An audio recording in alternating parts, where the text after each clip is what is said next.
Hi everyone, welcome to Swedish Dharma Tarot. My name's christinamarialeifsdotter and I'm here today to do a reading for Happy Cappy.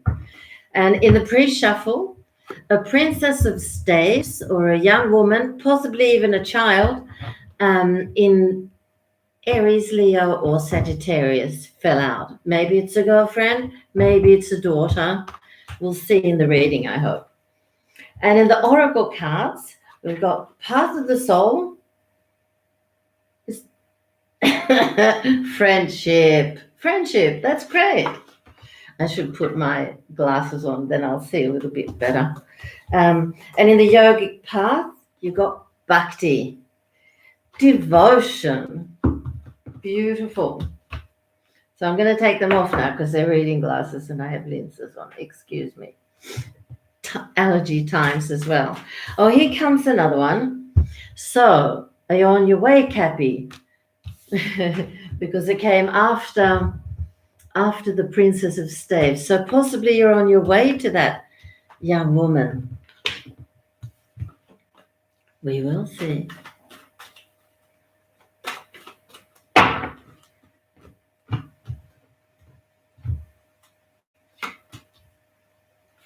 So if you'd like to have a private reading with me, totally doable. Get in contact on the email in the description box. And I've had to jack up my prices, but you can have 15 minutes of my time for 40 euros. I'm sticking to euros because I've had complications with my bank with the different currencies.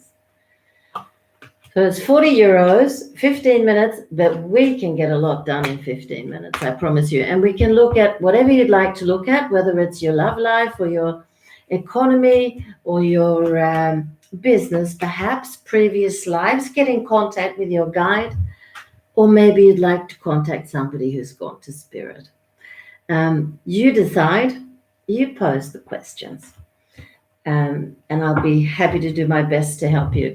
There's one exception to the price list, and that's if you happen to live in Africa or India or some other country where 40 euros just isn't accessible for that kind of, for reading, for tarot reading. It's money needed elsewhere for most people in those countries. So don't let that stop you, though. Get in contact anyway, and I'll do my best to help you, all right? Let's have a look and see what we've got here, Cappy. What have we got here?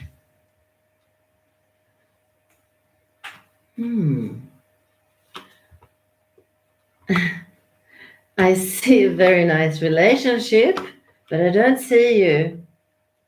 Not yet. So I don't know if you're a man or a woman, but the first thing that comes up is a very, very nice relationship, a serious one that can probably lead to marriage. And beside that marriage card comes the star. Now, that's a really, really nice combination. That's what we really want to see in a relationship, because the star tells me that in this relationship, you can both be yourself completely and utterly and totally. So you don't have to suppress things, you just be. And there's a lot of love and understanding and acceptance of your partner, and the same from you to your partner. But you're hiding, Cappy. Where did you go? Where did you go? In any case, there's so much love here. Look at that. But it would be nice to see who you are and who's your partner. And there's people all over the place here, but there's no Capricorn. I also think that you're in a different culture to where you originally come from. So I also see a move. So it could be that your life is in another culture. It's going to be in another culture, and you need to move to get there. I feel very confused. Come on, Cappy, get up on the table. Why don't you? I also see that you're at the end of your latest life cycle. So this is Tara. She's a Buddha, and she symbolizes beginnings, and she's the fool in the classic tarot. And she taught me about life cycles and that they're 7 years. And these cycles, they appear in our relationships, in our situations, so in our work situations, where we live, etc., etc. There are exceptions, though, and I see them in my cards sometimes, but that they work on a 9-year cycle. And friends of numerology would absolutely say that that's the case.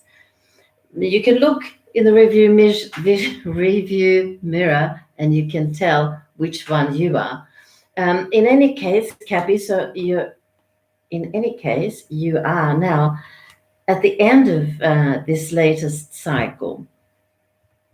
So that can often complicate things for us, because it's at the end of these cycles, the last year, sometimes two, that things start to really swing, to get out of balance properly. These are the times that we actually move, that we divorce, that we change jobs, that we break with earlier friends, etc. And so it can be a bit tough sometimes. Yeah. But I can't see you. So I'll just have to talk to the general. It'll be very difficult for me until you appear to decipher who this child or young woman is. But I don't think it is a child, actually, because I don't see a family here. I only see this fantastic relationship. And I also see that you feel and you appreciate the fact that this relationship is a big victory in your life. So possibly you come from quite a difficult background, and yeah. I'm quite confused. You can hear it. I'm sorry. I'm not used to this. Sooner or later, the person in question appears, but I think it's just more general than usual. But yeah, you come from a difficult background, I think, and that this marriage is so fantastic for that reason. You learned a lot from those difficult years, not least of all, how to be a worthy partner. And I think, yeah, you come from a background of abuse, and I wonder if that's maybe why you're not showing up in your own reading. It's quite fascinating, but the dynamics of abuse in the form of alcohol and drugs, when we grow up with it, and I think that's the case for you. It was the case for me as well. My father was an alcoholic, and it creates a lot of shame, creates a lot of guilt, and yeah, that makes us a bit odd sometimes, not least of all when it comes to being in a relationship. But you have that, and then at the same time, when it comes to the public you're not appearing, and that's okay. You really don't have to. There's lots of things to talk about anyway, and you can keep yourself very private. And I will try my best to do my job anyway. Like, the reading is flowing. Yeah, you've gotten over you've worked very hard with a lot of pain. You've worked very hard with it, and I think you have healed enormously. So well done, Cappy. Here you are. Finally. You're a young woman. So you should be turning 27 if you're working or living on a 9-year cycle, 28 if you're on a 7-year cycle. So fabulous you. Thank you for putting up an appearance. Now I'm going to look at the woman here, the young woman. She's a child. Yeah. It's your sister. You seem to be 3 sisters, all very creative and intuitive as well. And this is dad. So it's dad that has the problems. But you're all working with healing this situation that you grew up in. Transformation. Big changes happening. Big congratulations. Fabulous. I'm so glad you turned up in the end. And now you know you have somebody to look forward to. If you don't already know who he is, let's see if we can see him. Yeah. A prince after your own heart. He's also, like you, a Capricorn or a Taurus or a Virgo. So, and he's also had to make sacrifices in his life earlier. And I think you'll understand each other perfectly, really. So, that's enough for the cards. We'll get on to the oracle cards now. And here's friendship. On with the glasses. There's a great amount of love and support available to you. Friendship, represented by the infinity symbol, is forever. Trust the bonds you have created with others. Know that the greatest gift you can give is your friendship. It's in giving that we receive the most. Offer your support where you can, and remember to ask for support when you need it. Your friends are the very souls you have chosen to journey with in this lifetime. They're an important part of your growth and learning. That's great. And in the yogic path, you got bhakti, devotion. You've begun walking on the path of devotion, bhakti yoga. You're devoted to something greater than yourself, your body, your possessions, or your desires. This dedication is to the divine. Now is the time to ask yourself, what does divinity mean to you? When do I feel close to the divine? When do I feel close to the divine?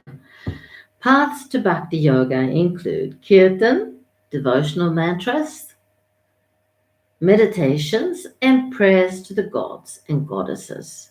The path of bhakti yoga takes you to the greatest ecstasy of all, the bliss of devoting yourself to spirit. So wonderful. And you can and you will. When we have a history of growing up in abuse, with abuse, it's more or less per definition that we develop our intuition and our spirituality enormously. So that's the gift. That's the front side of having this kind of abusive surroundings. And it's because we need to, we come home from school, we might not know what's going to meet us. Philip McGraw, or Dr. Phil, you know, who's such a brilliant psychologist, and he probably wouldn't be as great as he is today if it wasn't for his family life or for the family that he grew up in. He had an alcoholic father, and every now and again he tells a little story about something. And I remember very well him telling the story of when he came home from school one day. He found his father on the driveway, naked and passed out. So humiliating for everybody. But this, it develops our sixth sense, not really the fact that we don't really know what to expect when we come home. And I just wanted to mention that. I wanted it to be some kind of comfort to you, Cappy. Yeah. Thank you very much for watching. If you have any questions about this or any other reading that you see on my channel, don't hesitate to get in contact. And if you enjoyed watching it, please give a thumbs up. And if you think somebody would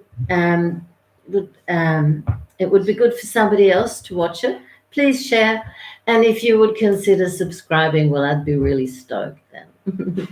Thank you very much. Love and light.